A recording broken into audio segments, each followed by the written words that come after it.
Hello everyone, welcome back to my channel राहियत धंधा।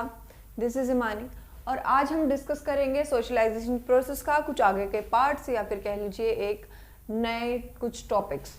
ठीक है, यहाँ पर आपको लिखे दिख रहे होंगे, इसी को एक एक करके हम डिस्कस करेंगे।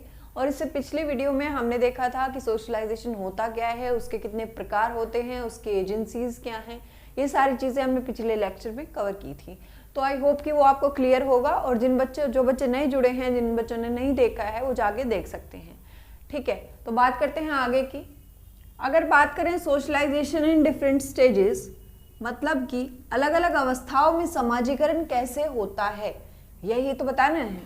तो पहली जो अवस्था आती है आपकी, वो आती है इन्फेंसी, यानी कि शैशव अवस्था। 0 से 2 साल यही माना जाता है ना, शैशव अवस्था।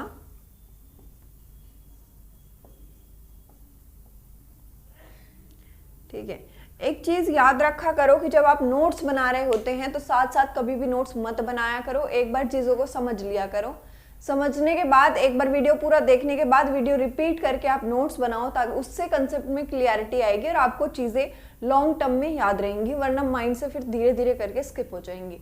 ठीक है, क्योंकि यहाँ जितना बोर्ड पे लिखा जाता है ना, उससे ज़्यादा इंपॉर्टेंट होता है जो मैं बोल रही हूँ। ठीक, तो वो सारी चीज़ें आपको नोट करनी है, लेकिन साथ साथ अगर करेंगे तो आप मेरा मिस कर जाएंगे। ठीक, तो बात करते हैं इन्फेंसी की, शैशव अवस्था की। इस अवस्था में क्या होता है, समाजीकरण होना तो शुरू हो जाता है, लेकिन वो इतनी गति से नहीं होता, या कह सकते हैं वो इतना तीव्र नहीं होता है ना, थोड़ा स्लो होता है। ठीक, बहुत ज़्यादा फास्ट नहीं होता। प्राइमरी एजेंसी ऑफ सोशलाइजेशन अगर पूछे तो वो फैमिली, आपको बताया था। लेकिन अगर स्टेज पूछे तो इन्फेंसी से होता है, गर्भावस्था से नहीं होता है। ये मैंने पहले भी आपको बताया है, कई बुक्स में आपको या फिर कई टीचर ऐसे पढ़ाते हैं कि गर्भावस्था से सोशलाइजेशन शुरू हो जाता है। नहीं जी, जन्म के पश्चात ही बच्चे का सोशलाइजेशन शुरू होता है और सबसे पहले होता है उसका फैमिली में। ठीक, यहाँ तक बात क्लियर हो गई है ना, यहाँ तक बात क्लियर हो गई ना। उसके बाद ये क्या है, प्राइमरी सोशलाइजेशन स्टेज है ये, तो ये सीधा सीधा 1 नंबर में आपको पूछ सकता है। उसके बाद बात आती है चाइल्डहुड की, यानी कि बाल्यावस्था। अगर चाइल्डहुड की बात करें तो इसमें आते हैं 2, एक आता है अर्ली चाइल्डहुड, एक आता है लेटर चाइल्डहुड। अर्ली चाइल्डहुड यानी कि पूर्व बाल्यावस्था, और लेटर चाइल्डहुड यानी कि उत्तर बाल्यावस्था। ठीक है, तो चाइल्डहुड में क्या होता है, चाइल्डहुड में सोशलाइजेशन होता तो है लेकिन इससे काफ़ी तेज़ होता है। इसमें होता तो है लेकिन स्लो होता है, इसमें काफ़ी तेज़ हो जाता है। ठीक है, अगर मैं इसकी बात करूँ तो इसकी जो एज होती है वो होती है 2 से 6 वर्ष। ठीक, और इसमें जब अर्ली चाइल्डहुड की बात आती है, जो सबसे ज़्यादा कह सकते हैं क्रूशियल टाइम है लैंग्वेज डेवलपमेंट का, वो है आपका अर्ली चाइल्डहुड, अगर स्पेसिफिकली पूछे तो। ठीक है, पूर्वावस्था। लेकिन अगर पूरा का पूरा ऑप्शन पे डिपेंड करेगा, अगर आपको दे रहा है ऑप्शन में infancy, early childhood, later childhood, then आप लगाओगे अर्ली चाइल्डहुड।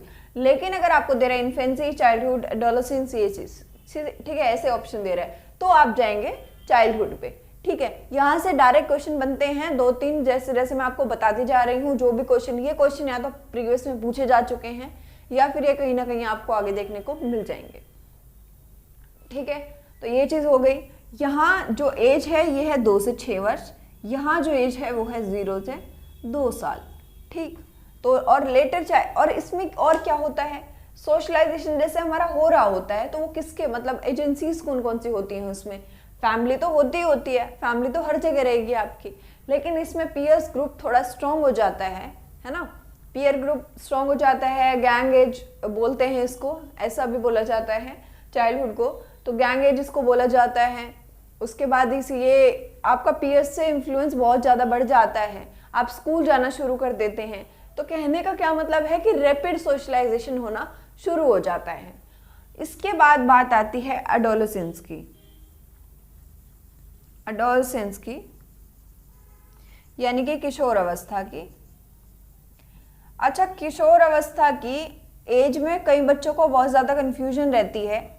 किशोर अवस्था की जो एज है वो है आपकी 11 से 18 वर्ष।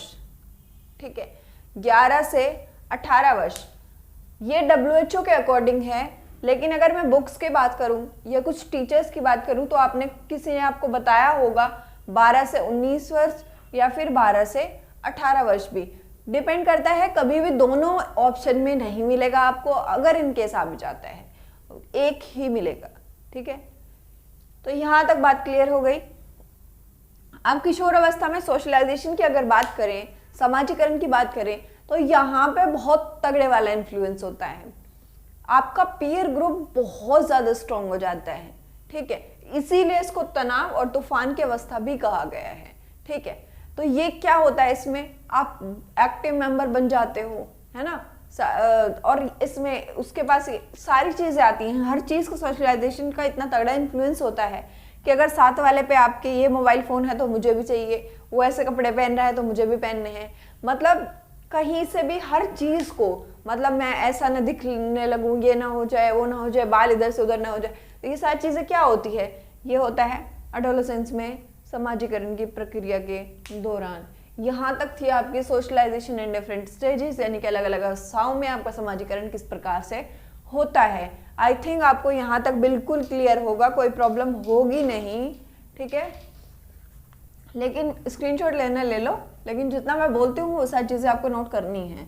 और दूसरी बात ये है कि आप चैनल को सब्सक्राइब कर दिया करो, शेयर कर दिया करो, अगर आपको वीडियो पसंद आता है तो लाइक कर दिया करो, है ना। सो यही है, क्योंकि जितना जल्दी लाइव आएंगे थोड़ा इंटरेक्टिव बनाएंगे, 1-2 सेशन तो रखेंगे लाइव का फिर हफ्ते में, तो इसी चीज़ का है वेट थोड़ा सा, ठीक है। यहाँ तक आपको क्लियर होगा ना। ये चैप्टर में थोड़ी थोड़ी चीज़ें बड़ी कन्फ्यूजन सा रहता है बच्चों को, इसलिए ट्राई किया है कि बहुत इजी वे में आपके सामने रखी जाए चीज़ें, जिससे आपको याद होती चले। अब अगर मैं बात करूँ रीसोशलाइजेशन की, तो ये क्या होता है, ये हमारा हो गया। रीसोशलाइजेशन क्या होता है, आपको नाम से ही थोड़ा थोड़ा आइडिया लग रहा होगा। रीसोशलाइजेशन मतलब दोबारा से समाजीकरण होता है। इसका क्या मतलब है, नहीं समझ आया, अभी समझते हैं। रीसोशलाइजेशन इन द सेंस कि जैसे मान के चलिए एक छोटा बच्चा है, उसने अपनी सोसाइटी में जहाँ वो पला बड़ा है, जहाँ उसके माता पिता रहते हैं, जो भी उसका पीयर ग्रुप है, जहाँ उसकी स्कूलिंग हुई है, ये सारी चीज़ों में वो सोशलाइज्ड हो चुका होगा। वहाँ के कुछ वैल्यूज़, कुछ नॉर्म्स, कुछ रूल्स रेगुलेशंस उसने सीखे होंगे, कुछ मूल मापदंड उसे पता होंगे। अगर बात करें, लेकिन इसको बनना है, अब उस बच्चे को अब बनना है हीरो, है ना, हीरो बनना है।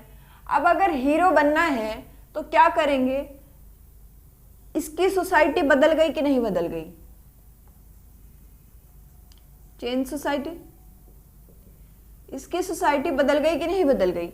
अगर इसकी सोसाइटी बदल गई तो वहां की सोसाइटी के अलग कुछ values, norms, rules, regulations etcetera सब कुछ होगा, तो वो इसको सीखना पड़ेगा कि नहीं सीखना पड़ेगा, मतलब ये उसमें ढलेगा कि नहीं ढलेगा।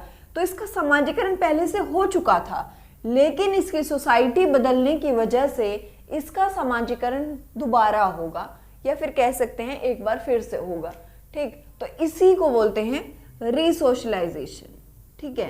इसका एग्जाम्पल कई सारे मिल जाएंगे आपको, कुछ भी अगर एग्जाम्पल भी करके पूछ सकता है और आपको डायरेक्ट भी दे सकता है कि रीसोशलाइजेशन बोलता किसे है। आपको 3-4 लाइन में ऑप्शन ऐसे नॉर्मल दे देगा, लेकिन कैसे भी दे, आपको अगर कंसेप्ट क्लियर होंगे तो आप क्वेश्चंस में नहीं घूमेंगे, है ना। ये नहीं लगेगा कि ये बिल्कुल आज ही देखा है ना।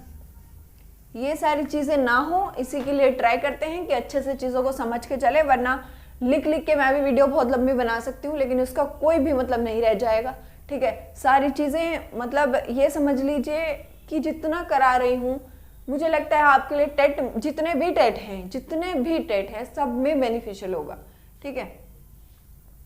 अगर बात करें एक्टिव की और बात करें पैसिव सोशलाइजेशन की, तो जो एक्टिव सोशलाइजेशन होता है वो होता है सक्रिय समाजीकरण,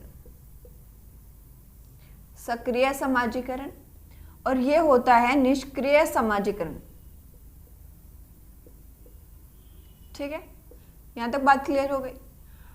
अब एक्टिव सोशलाइजेशन क्या होता है, एक्टिव सोशलाइजेशन वो होता है जहां बच्चा डायरेक्ट इन्वॉल्व है, और उसके ऊपर सीधा प्रभाव पड़ रहा है। ठीक है, मान के चलिए आपने कुछ किया, आपने अपने माता पिता के साथ बदतमीजी कर दी, उन्होंने आपकी पिटाई कर दी, ये क्या हुआ, ये सीधा प्रभाव आप पे पड़ा, है ना। अगर कोई भी किसी के, जैसे मान के चलिए किसी के माँ बाप बड़े झूठ, मतलब सॉरी ऐसे नहीं बोलना चाहिए, है ना, बुरा लग जाएगा बहुत लोगों को, छोड़ो। तो एक्टिव सोशलाइजेशन क्या होता है, यही होता है जहां पे बच्चा डायरेक्ट इन्वॉल्व है, जहां पे बच्चा सक्रिय है और उस चीज का प्रभाव उसी के ही ऊपर पड़ रहा है, वो होता है आपका एक्टिव सोशलाइजेशन।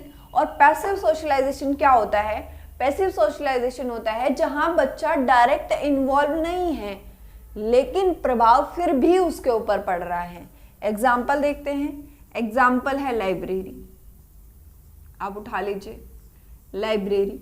अगर मैं बात करूं लाइब्रेरी की, तो लाइब्रेरी में क्या होता है, सब साइलेंस रहेंगे, सब अपनी पढ़ाई करेंगे, लेकिन वहाँ के वातावरण से, वहाँ के समाज से आपको जो अंदर का उसका समाज है, मतलब एक छोटा सा समाज कह सकते हैं, समाज ही बन जाता है जब 20 लोग इकट्ठा हो जाते हैं, तो वहाँ पे क्या है, उस चीज़ का प्रभाव फिर भी आपके ऊपर पड़ रहा है।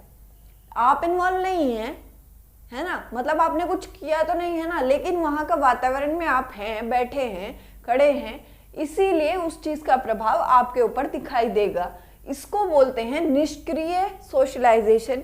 यहाँ से क्वेश्चन वैसे कम पूछे जाते हैं, बाकी चीजों से जहाँ जहाँ से क्वेश्चन पुट करता है वहां से मैंने आपको चीजें बताई हैं, वो चीजें आई होप आपको क्लियर होगी और आज का सेशन आपको अच्छा लगा होगा। नेक्स्ट सेशन में हम लोग देखेंगे कुछ थ्योरीज, इसकी 1-2 थ्योरीज और है, ठीक है। उसके बाद ये सोशलाइजेशन प्रोसेस हो जाएगा खत्म और उसके बाद हम स्टार्ट करेंगे इसके कुछ क्वेश्चंस, ताकि चीज़ों में, कंसेप्ट में क्लैरिटी आए अच्छे से और कुछ भी डाउट ना बचे, ठीक है। तो यहाँ तक आपको क्लियर हो गया होगा और आप प्लीज़ चैनल को सब्सक्राइब कर देना जो लोग पहली बार देख रहे हैं, और शेयर कर देना दोस्तों के साथ भी। मेरे चैनल पे आपको सारी CDP यानी कि बाल विकास की वीडियोस, क्लासेस फ्री ही मिलेंगी हमेशा, ठीक है। तो यही है, बस थोड़ा सा सपोर्ट करिए, बाकी कुछ नहीं, थोड़ा मोटिवेशन सा फील होता है और इससे ज़्यादा कुछ नहीं है। So thank you so much today for today, bye bye, take care और हैव अ नाइस डे।